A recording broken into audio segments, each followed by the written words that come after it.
Hello, welcome to our channel for rprogramming.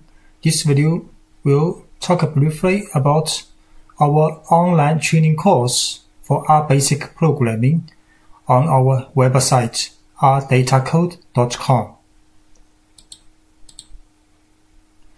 The course contains basically 5 sections, and the first section, Get Started with R Environment, will help you install and start working with R session and know the knowledge of R packages. And the second section, R data structure and create datasets, will help you understand how to create different objects or data structures in R and working basically with indexing and modify, for example, data frame and list in R. And the third section, Basic Data Management, will tell you the knowledge of how to recode and rename variables, create new variables, handling missing value and data values, and type conversion, sorting data, and how to drop variables, and how to select variables and observations in R with different methods, and how to merge datasets and subsetting datasets.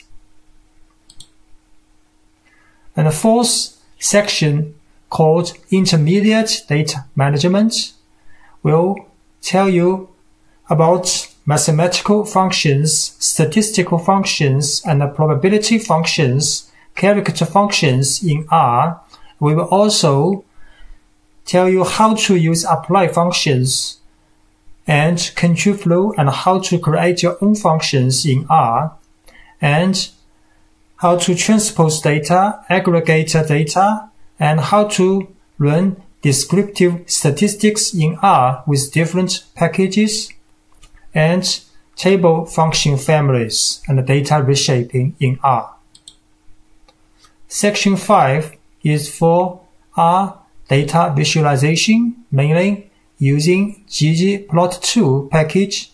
And in this section, we will first tell you the basics of ggplot2 package and how to start create graphs using GEOM and grouping and scale and facets in ggplot2. Then we will show how to formulate labels and themes of the graph and how to save graphs. Then we will show several typical charts using ggplot2 package, and they are bar charts, pie charts, histograms, box plots, kernel density plots, scatter plots. If you want to know more details of our website and the course, you can just visit our website rdatacode.com, then go to the course page, contact and course page. You will find detailed information of the course and course registration and course cost. Thank you very much.